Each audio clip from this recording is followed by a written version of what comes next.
Assalamualaikum warahmatullahi wabarakatuh. Waalaikumsalam. Ya, Mbak Leni, apa kabar? Alhamdulillah Sehat dan ya? sehat tentunya. Alhamdulillah. Jadi teman-teman se-Indonesia, hari ini saya sangat senang sekali karena saya sedang lagi di Padang dan bertemu dengan salah satu dosen yang luar biasa, dosen keperawatan ya, Mbak Leni ya, Iya. di Universitas Andalas Padang. Dan beliau juga penulis buku. Nih, bukunya bisa ditunjukin. Ada buku. Baru buku pertama sih. Akan menyusul buku-buku berikutnya ya. Iya, iya. Keperawatan medical bedah. Iya, perawatan Tika udah 2. Masya Allah ya. Kita lihat namanya nurse. Jadi Mbak Leni adalah seorang nurse Leni Merdawati Escape MCAP. Ya, luar biasa. Mbak Leni, saya dengar banyak sekali yang Mbak telah buktikan terapi alternatif komplementer, di mana kita tahu di dunia kedokteran itu ada anjuran untuk alternatif komplementer mendampingi pengobatan medis. Dan waktu itu Mbak Leni memilih untuk ikhtiar untuk mengatasi penyakit yang Mbak Leni udah alami bertahun-tahun ya, Benar. dengan melalui propolis ya. Propolis dan melebia. Melebia. Oke, bisa diceritakan Mbak Leni seperti apa penyakit yang dialami dulu? Saya dengar banyak juga penyakitnya ya. Pertama apa tuh kemarin? Yang pertama? Ya, yang pertama sih kayaknya saya gastritis ya. Gastritis. Sampai kepada infeksi kolon atau kolitis. Kolitis. Itu karena saya memang sering konsumsi mie instan pada saat kuliah. Mie instan ya? Jadi saya rutin makan itu karena memang menu di asrama kan nggak enak ya. Apalagi saya kuliahnya di Bengkulu dulu, jadi menu itu bertentangan dengan selera Padang saya. Jadi saya lebih suka membuat mie instan ketimbang makan di dapur asrama gitu. Ya mahasiswa banyak ya yang Ya. memang hobi instan. Saya juga suka. Ya, terus gimana jadi? Tapi sudah jadi terlalu banyak mungkin ya, bukan hanya sekedar Jadi sekali. sebenarnya sih kalau penyakit utama itu adalah mah kronik dulu, gastritis, kemudian saya setiap terlambat makan pasti kalau makan itu bisa mual dan muntah. Terus yang paling menyebalkan juga ya karena sakitnya banyak sih, jadi kayak supermarket penyakit juga. Saya juga mengalami sinusitis di sini dari SMA. Jadi ketika saya kena udara dingin, terus konsumsi yang sifatnya dingin-dingin kayak es krim ya, kadang saya kan juga pengen makan es krim lihat teman saya. Nanti saya makan es krim, nanti di sini ada nyeri, kemudian bengkak, dan saya harus ke dokter spesialis THT untuk sedot cairan di sini. Cairan sinus. Jadi ya. makan es krim satu aja itu udah bikin saya harus ke dokter THT. Waduh. Jadi saya penyakit yang pertama itu adalah mah kronik ya, kemudian sampai kepada infeksi kolon, kolitis, kemudian saya juga mengalami sinusitis, terus melahirkan anak kedua saya kena hipertiroid juga, pembesaran pada kelenjar tiroid, sehingga saya waktu itu mengalami peningkatan tekanan darah juga, jantung saya berdebar-debar, tangan saya gemetar, saya emosinya labil ya, suka marah gitu. Kemudian saya juga mengalami migrain, jadi sakit kepala juga sering. Nah, jadi pada tahun 2012 itu saya sebenarnya udah setahun sebelumnya minum obat penghilang sakit kepala. Udah sebelumnya pernah coba Ponstan, Antalgin, Paracetamol, tapi pada tingkat setahun setelah berobat itu nggak mempan lagi, nggak bisa lagi saya konsumsi itu.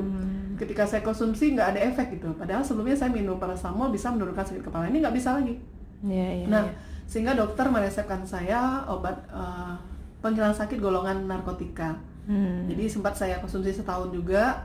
Kalau obat sakit mah itu udah dari waktu saya tamat SMA itu langganan terus minum Promah, kemudian Antacid beli terus ya. Ranitidin termasuk juga yang sering saya konsumsi dulu. Nah, kemudian alhamdulillah karena saya waktu itu sudah punya anak 3 juga ya, tambah lagi fisik kita yang dengan hipertiroid, sering lelah, mah sering kambuh, saya merasa putus asa sebenarnya. Maksudnya saya berdoa sama Allah, ya Allah, ada nggak obat yang membuat saya bisa lepas dari obat kimia? Karena saya harus ke dokter tuh 4 dokter spesialis setiap bulan. Pertama spesialis saraf untuk memberikan obat untuk menghilangkan sakit kepala. Kemudian saya harus ke dokter THT juga ketika sinus saya kambuh. Kemudian saya harus ke dokter penyakit dalam karena tiroid saya juga membesar. Kemudian saya juga harus ke dokter gastritis ya untuk ini penyakit dalam bagian pencernaan, untuk masalah digestifnya. Jadi ya luar biasa kalau orang makan obat itu 1 tablet 2, kalau saya makannya kayak gini. Jadi udah bosan banget setahun minum obat kimia. Dan nggak taunya waktu itu saya lagi bimbingan rumah sakit ya, bimbing mahasiswa di ruang bedah, kok kayaknya saya mau pingsan gitu, kayak mau pusing dan mau jatuh kan. Akhirnya saya dibawa ke ruangan istirahat sama teman-teman. Ketemu teman saya baru pindah dari Universitas Erlangga, dia dosen juga. Dan dia konsumsi propolis itu untuk menurunkan kolesterol. Dia murni peminum propolis gitu. Dan dia kenalkan ke saya, coba nih minum propolis. Waktu itu kecil-kecil dikasih saya 1 paket. Dan saya minum, mungkin di 1 minggu pertama yang saya rasakan tuh pencernaan paling lebih cepat gampang sembuh. Karena biasanya saya merasa lambung saya sampai ke ulu hati ini panas. Terlambat makan saya mual gitu kan. Nah, itu yang pertama saya rasakan itu adalah awalnya sih agak kurang nyaman di perut 3 hari pertama. Nah, tapi karena teman saya menyampaikan ya seperti itu detoksifikasi, kurang nyaman, terus kayak apa ya, ada nyeri-nyeri gitu sedikit, seperti ada reaksi dari obatnya. Kemudian saya juga sempat diare juga minum obat itu. Teman saya bilang lanjutkan aja karena dia ada proses detoksifikasi, proses bongkar penyakit dulu. Nah, saya teruskan. Alhamdulillah itu 2 minggu itu mah itu rasanya udah nggak masalah gitu. Karena dulu saya nggak pernah bisa makan cabai hijau, saya nggak bisa orang Padang nggak bisa cabai hijau ya. Cabai hijau, saya nggak bisa makan cabai rawit, saya nggak bisa minum susu, saya nggak bisa makan rujak. Ini barusan nih saya makan rujak nih ya. Dan saya mau makan nasi hari ini. Wow, ini hampir habis. Dan hari ini saya cuma pagi makan pisang 2, kemudian saya makan lotek tadi sama Bu Dokter ya. Dan saya makan terakhir buah kedondong, nanas ya. Aman ya, nggak ada masalah. Subhanallah, dan ini pedes banget tadi bumbunya ya. Rawitnya kayaknya banyak deh. Iya, dan aman ya Mbak. Alhamdulillah aman gitu. Jadi saya luar biasa bersyukur sekali dipertemukan oleh Allah dengan propolis ya, karena memang luar biasa propolis. Setelah saya konsumsi ini Melia 4 bulan, propolis ya Mbak Leni. Propolis yang ini saya konsumsi biang juga. Ini untuk menambah vitalitas dan memperbaiki fungsi organ. Nah, propolis ini saya konsumsi 4 bulan sebanyak 7 paket. Alhamdulillah pada 4 bulan itu mah udah pasti tuh di 2 minggu pertama udah nggak ada keluhan. Kemudian tiroid saya di bulan kedua itu normal, T3 T4-nya sudah tidak ada masalah lagi. Normal T3 T4. Ya. Kemudian migrain ya, sakit kepala emang agak lebih lama dibandingkan yang lain. Tapi alhamdulillah pada bulan keempat itu sudah tidak dirasakan lagi. Biasanya kadang berdenyut-denyut tiba-tiba datang sakit kepala. Alhamdulillah sampai hari ini 4 bulan saya konsumsi di tahun 2012 bulan Mei itu ya. Sampai 2020 ya, saya nggak merasakan lagi gejala apapun. 8 tahun lepas 8 obat tahun, dan saya tidak pernah minum kimia obat kimia satupun. Masya Allah. Saya nggak pernah minum obat paracetamol aja saya nggak pernah minum. Karena setiap saya kurang fit, saya pasti minum propolis. Ya, pernah ada kejadian saya salah makan di hotel waktu itu ada acara konferensi nasional. Saya salah makan, saya mencer, ini saya drop per jam itu 1 sendok makan, 4 jam aja udah kelar gitu ya. Jadi banyak banget pengalaman saya pribadi dengan propolis. Nah, kemudian suami sendiri juga punya masalah sih dengan kesehatan. Dia ada kolesterol tinggi, asam urat juga tinggi, sehingga dia juga ketergantungan obat kortikosteroid. Nah, itu tiap pagi juga bersin-bersin, dia punya rinitis, saya sinusitis, dia rinitis gitu ya. Dia alergi debu, alergi bau-bauan, wangi-wangian, dia bersin, ngocor gitu ya, nggak bisa sholat subuh ke masjid. Padahal dia harus sholat subuh ke masjid, harus bawa tisu, harus nyumpel hidung dengan tisu supaya nggak ngocor ketika sujud di masjid gitu ya. Alhamdulillah, beliau juga udah tidak masalah lagi. Saya sampai bangun malam hari gara-gara bersin dia. Saking kerasnya bersinnya. Saking kerasnya bersin dia, dan dia numpukin tisu akibat flu gitu. Nah, dan berarti anak-anak juga ada resiko alergi juga berarti. Oh iya, karena menurunnya. Punya resiko dulu sering dermatitis juga. Dermatitis kulit kepala ya. Anak-anaknya Mbak Leni. Ya.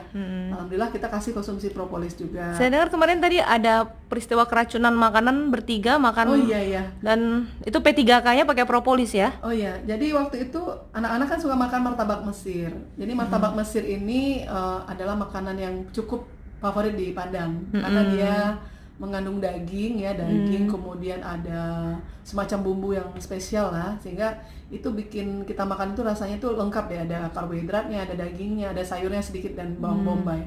Nah, hari itu anak saya belikan martabak Mesir, tapi jam 8 malam baru bisa dimakan karena saya baru pulang dari acara di kampus. Kemudian makan malam makan martabak Mesir, cuman feelingnya kok tadi pas ngelihat martabak tuh kok kayaknya nggak kayak biasa gitu ya. Nah, akhirnya kita tidur jam 3 malam itu pertama anak saya yang paling besar dulu dia muntah gitu kan, muntahnya proyektil gitu, muntah nyemprot gitu langsung di tempat tidur. Kemudian selang 5 menit anak saya yang kedua muntah juga. Muntah lagi dengan cara yang sama dan plus mencret gitu. Jadi dia di tempat tidurnya itu mencret, diare, nggak tahu, udah keluar aja gitu kan. Ya Allah. Udah yang terakhir yang ketiga, jadi itu yang keluar tuh martabak Mesir dengan dagingnya udah warna hitam gitu. Ya Allah. Jadi saya panik, ini bawa 3 ke IGD jam 3 pagi. Ini luar biasa banget nih. Sempat panik, tapi alhamdulillah ini untung aja ada propolis ya. Kalau nggak ada propolis saya juga nggak tahu lah, kalau ada uang ada propolis saya lebih beli propolis mungkin ya. Dan saya kasih per jam itu 1 sendok makan. Ketiga-tiganya masing-masing 1 sendok, ya, 1 sendok ya. Jam 3 itu dikasih. Memang reaksi pertama setiap masuk propolis muntah. Setiap masuk propolis muntah. Dikasih lagi. Dan alhamdulillah kali ke-4 sendok udah mulai nggak muntah lagi. Nah, paginya itu sekitar jam 8 itu mencret sama muntah udah berhenti. Alhamdulillah. Kan Jadi nggak jadi dibawa ke UGD ya? Enggak, dia sekolah. Langsung ke UGD. Langsung ke sekolah padahal ya, jam 3-nya ngalami diare dan jadi, keracunan makanan di luar biasa subuh. banget. Propolis itu memang mengandung antioksidan, antibakteri, kemudian anti jamur. Mungkin bisa jadi ada jamur di Iya, benar. martabaknya, mungkin bisa jadi udah terkontaminasi bakteri. Antitoksin juga. Nah, saya nggak ngebayangin gimana bawa ke IGD bertiga, terus pasang infus bertiga, dehidrasi, aduh ya Allah. Jadi alhamdulillah saya bersyukur banget dikenalkan oleh teman ya, dan Allah juga memberi izin untuk bisa menangani segala macam gangguan kesehatan di keluarga saya. Jadi kalau untuk itu keluarga, pokoknya yang sifatnya akut mendadak itu insya Allah bisa. Untuk DBD pun juga dikasih per jam, itu paling hari keduanya udah meningkat trombositnya. Masya Allah. Mencegah perdarahan juga udah banyak. Jadi kalau untuk pasien-pasien saya berikan itu udah banyak. Dulu pernah pasien saya yang ada tumor kelenjar getah bening ya, dia namanya Budian, dia customer service di Bank BNI Ahmad Yani Padang, dan beliau sudah 2 kali operasi pengangkatan tumor kelenjar di kelenjar getah bening di bagian leher. 2 bulan kemudian tumbuh lagi, kemudian dia memutuskan untuk operasi lagi, kemudian tumbuh lagi, baru dia dianjurkan lagi operasi yang ketiga. Dia menemui saya dan saya merekomendasikan untuk konsumsi propolis, dan alhamdulillah waktu itu dia konsumsi sebanyak 7 paket selama 3 bulan sampai 4 bulan. Itu alhamdulillah benjolan berlahan-lahan memang benar-benar sampai hilang gitu. Masya Allah. Nah, sampai hari ini dia sih masih memakai propolis untuk menjaga kesehatan saja. Ya, dengan dosis kecil, tidak perlu lagi sebesar di awal ya. Mungkin saja pada pagi hari. Itu juga ada pasien batu empedu. Batu empedu yang memang keluar dari pipisnya gitu, karena batu empedunya masih kecil ya, mungkin bisa dihancurkan, dan dia keluar melalui BAB juga. BAB ya. Mulai besarnya gitu ya. Kemudian pasien-pasien. Jadi diperiksa itu kemarin di USG ulang batu empedunya sudah nggak ada? Udah nggak ada gitu. Dia alhamdulillah. Sekitar 60 tahun. Karena masih kecil mungkin ya. Karena kalau udah besar harus tindakan operasi tentunya ya. Nggak bisa keluar lagi. Untuk pasien ini juga sih, pasien yang mengalami hipertiroid juga ada banyak, karena saya memang testimoni langsung ya. Kemudian untuk pasien MAH kronik yang ada perdarahan di usus juga, perdarahan di usus dan sempat ususnya sudah dipotong, disatukan kembali karena membusuk, itu pemilik rumah makan yang ada salah di bypass itu, mungkin karena pola makan di rumah makan ya yang terlalu mengandung bumbu atau yang terlalu pedas atau gimana, tambah lagi dia ada masalah infeksi di usus waktu itu sehingga ususnya membusuk. Itu sudah mau rencana dilakukan operasi pemotongan, kemudian disambung. Tapi alhamdulillah teman saya mengenalkan saya kepada dia konsumsi propolis, ya alhamdulillah perdarahan berhenti, infeksinya mulai sembuh, dan beliau tidak jadi dioperasi. Alhamdulillah ya Allah. Jadi sebenarnya banyak banget yang mau diceritakan, karena saya sendiri sudah 8 tahun memberikan informasi ini kepada orang-orang yang memang punya masalah kesehatan, dan apalagi orang-orang yang sudah lelah dengan obat kimia seperti saya tadi. Obat kimia itu sifatnya sementara. Ya, obat kimia bagus, saya minum tapi obat penghilang sakit kepala, saya minum sesaat langsung hilang, tapi nanti balik lagi. Ya, sifatnya simptomatis. Dia menekan gejala, simptomatis saja. Tapi kalau propolis dia membongkar, membuang, membersihkan, jadi betul-betul insya Allah bisa sembuh total. Atas izin Allah sudah banyak membuktikan. Dan Mbak Leni ini juga udah membuktikan, yakinnya karena adanya jurnal-jurnal kedokteran medis dengan indeks Scopus internasional yang sangat diakui dunia ya. Mbak Leni sudah sering baca jurnal medisnya juga. Nah, jadi sebenarnya kalau untuk jurnal kita gampang saja ngeceknya. Kalau saya untuk konsumsi sebuah herbal, saya harus pastikan dulu pertama Balai POM-nya. Yang kedua semua izinnya lengkap. Ya, yang ketiga saya harus tahu secara internasional di dunia diakui nggak memang evidence base-nya, maksudnya itu apa, bukti ilmiahnya ada. Jadi nanti ibu-ibu atau bapak-bapak yang berusaha untuk mencari evidence base tinggal nanti klik aja di INCBI. Itu INCBI itu adalah jurnal berskala internasional yang sudah sangat bereputasi. Jadi kalau untuk dosen itu publish di Scopus itu sudah bisa naik pangkat sampai ke profesor ya. Jadi itu bukan jurnal sembarangan. Klik nanti Propolis, nanti akan ada ribuan jurnal muncul. Dan itu tahun 2019 kadang belum, misalnya sekarang bulan Februari, kadang untuk Maret aja udah ada yang akan di launching gitu. Tentang propolis. Jadi setiap bulan ada jurnal baru. Setiap minggu ada jurnal baru gitu ya. Setiap minggu jurnal kita update, nambah lagi. Kan kita upgrade. Misalnya minggu ini kita lihat propolis berapa, misalnya 3.900. Nanti pada minggu depan dia udah nambah lagi gitu. Masya Allah. Jadi kan kita bisa lihat jumlahnya nanti. Zat yang terus-terus diteliti oleh para ilmuwan dunia. Benar. Dan uniknya propolis tapi untuk berbagai penyakit penelitiannya ya. Betul. Jadi propolis untuk diabetes, propolis untuk cancer, propolis positif pada pasien post kemoterapi. Jadi satu zat untuk semua keluhan. Masya Allah. Penelitiannya luar biasa, makanya memang kita tidak pungkiri bahwa di dalam surat An-Nahl itu bisa menjadi obat untuk penyakit gitu, penyakit manusia gitu. Benar ya, Masya Allah. Sudah terbukti bahwa kenapa kok tidak hanya satu item masalah kesehatan saja yang dibahas di jurnal, tapi semua aspek dibahas gitu. Bisa untuk dermatitis ya, penyakit kulit, bisa untuk mukositis akibat pasien kemoterapi, bisa untuk pasien-pasien yang mengalami kanker juga, pasien alergi